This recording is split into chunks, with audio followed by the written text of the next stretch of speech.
Hello everyone, welcome to arts study में DG. Arts study में DG में आपका बहुत बहुत स्वागत है। You know that we have started history series of classic. This is the fourth lecture of chapter 10th, that is traders, kings and pilgrims. तो traders, kings and pilgrims का ये हमारा चौथा लेक्चर है। इससे पहले हम लोगों ने 3 लेक्चर कर रखा है। अगर आपने पिछले तीनों लेक्चर्स को नहीं देखा तो डिस्क्रिप्शन में आपको प्लेलिस्ट का लिंक मिल जाएगा, वहाँ से आप पिछले तीनों लेक्चर्स को एक्सेस कर सकते हैं। तो आज के लेक्चर में हम लोग देखेंगे भक्ति के बारे में। भक्ति का शुरुआत कैसे होता है उसको हम लोग देखेंगे। तो द बिगिनिंग ऑफ भक्ति हमारा टॉपिक है। This was also the time when the worship of certain deities which became a central feature of later Hinduism gained in importance. तो ये जिस पीरियड का हम लोग बात कर रहे थे, तो इसी पीरियड में जो है कुछ देवता लोग फेमस हो जाते हैं जो बाद में हिंदू धर्म में और ज़्यादा फेमस हो जाते हैं। तो उन देवताओं का पूजा पाठ स्टार्ट हो जाता है इस पीरियड से। This deities included Shiva, Vishnu and goddess such as Durga. तो ये प्रमुख जो देवता थे उनमें सबसे प्रमुख देवता के नाम में अभी भी आते हैं और उस टाइम भी आने लगे, शिव, विष्णु और गॉडेस यानी कि देवी में Durga. This deities were worshipped through bhakti. और इनको जो वर्शिप किया जाता था, जो पूजा पाठ इनका किया जाता था, जिस मेथड से किया जाता था उसको भक्ति बोला गया है। An idea that became very popular at this time. तो इस समय में, इस पीरियड में ये आइडिया जो है भक्ति का काफ़ी ज़्यादा प्रचलित हो गया, काफ़ी ज़्यादा पॉपुलर हो गया। Bhakti is generally understood as a person's devotion to his or her chosen deity.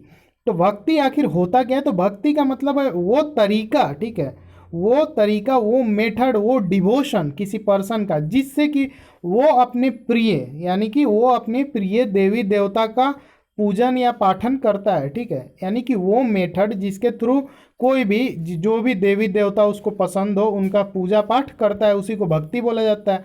Anybody whether rich or poor belonging to the so called high or low cast, यानी कि कोई भी व्यक्ति हो, अमीर हो, गरीब हो, सो कॉल्ड हाई कास्ट के हो, लो कास्ट के हो, मैन हो, वीमेन हो, ठीक है, पुरुष हो, महिला हो, could follow the path of भक्ति, यानी कि भक्ति को कोई भी फॉलो कर सकता है। उसका मतलब स्टेटस से कोई मतलब नहीं है, कास्ट से कोई मतलब नहीं है, आपके जेंडर से कोई मतलब नहीं है, आप भक्ति फॉलो कर सकते हैं।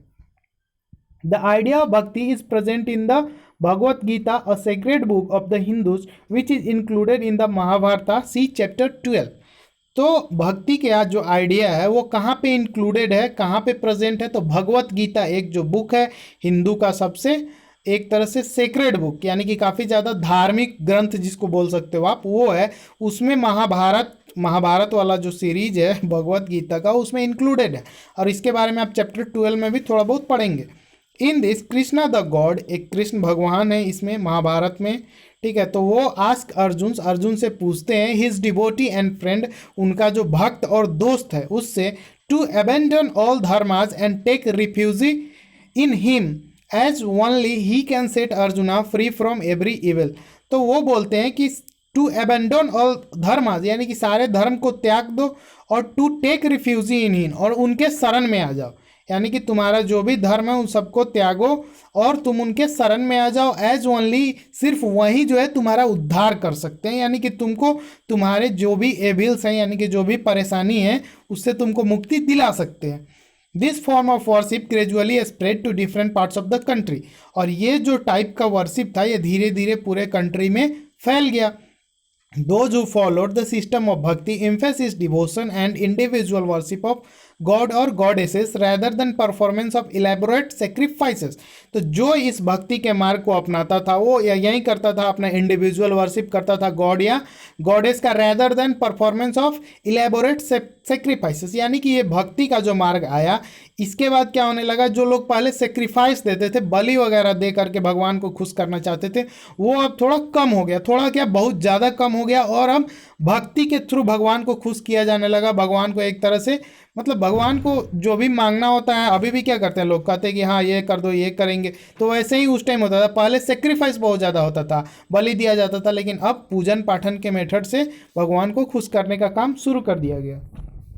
According to this system of belief, if a devotee worships the chosen deity with a pure heart, the deity will appear in the form in which he or she may desire। तो ये जो विश्वास है, ये जो भक्ति का मार्ग है, इसमें ऐसा बताया जाता है कि अगर कोई भक्त, ठीक है, सच्चे मन से प्योर हार्ट से अगर अपने देवी देवता का पूजा करता है, उनको याद करता है, तो भगवान जो है वो जिस भी फॉर्म में चाहे उस फॉर्म में उसके सामने प्रकट हो जाते हैं, ऐसा मानना है। So the deity could be thought of as a human being, lion, tree or any other form. तो जो डाइटी है, जो देवी देवता है, वो किसी भी फॉर्म में, यानी कि हो सकता है वो किसी ह्यूमन के फॉर्म में तुम्हारे सामने प्रेजेंट हो जाए, किसी शेर के फॉर्म में आ जाए, ट्री के फॉर्म में आ जाए, या कोई भी फॉर्म लेकर के भगवान उसके सामने प्रकट हो जाते हैं। किसके सामने? भक्त के सामने। Once this idea gained acceptance, artist made beautiful images of this deities. अब जब ये भक्ति का आइडिया जो है सक्रिय हो गया, तो जो भी आर्टिस्ट वगैरह थे, जो मूर्ति पेंटिंग वगैरह बनाते थे, तो वो अब धीरे धीरे सक्रिय हो गए इसको बनाने में, यानी कि एक्टिव हो गए देवी देवताओं के मूर्तियों को बनाने में। Vishnu as Varaha an image from Eran, Madhya Pradesh. ये मध्य प्रदेश के ईरान जगह है, वहाँ से विष्णु, जिनको बरहा भी बोला जाता है, बरहा यानी कि 12 हाथ वाला जो निकला रहता है ना उनका, वो बरहा, आदि बरहा भी शायद बोला जाता है उनको। तो an image from Eran, this magnificent statue is of a special form of Vishnu the Varaha or boar, according to Puranas see chapter 12। Vishnu took the shape of a boar in order to rescue the earth which had sunk into water, and here the earth is shown as a woman। तो ये विष्णु जी का एक statue है, इसमें दिखाया गया है विष्णु जो है बरहा का अवतार लिए हैं, ठीक है। उसके बाद जो है विष्णु ये जो शेप लिए हैं, अर्थ को बचाने के लिए लिए हैं ये बरहा का अवतार। और उसके बाद ये पानी में अर्थ क्या हो जाता है, एक तरह से सिंक कर जाता है, और उससे विष्णु इसको बचाते हैं। और पानी को अर्थ को जो है वीमेन के रूप में दिखाया गया, इसीलिए अभी भी धरती माँ बोला जाता है, कोई धरती बाप नहीं बोलता है, ठीक है। तो आज के लेक्चर में इतना ही। Thank you for watching, stay tuned with us.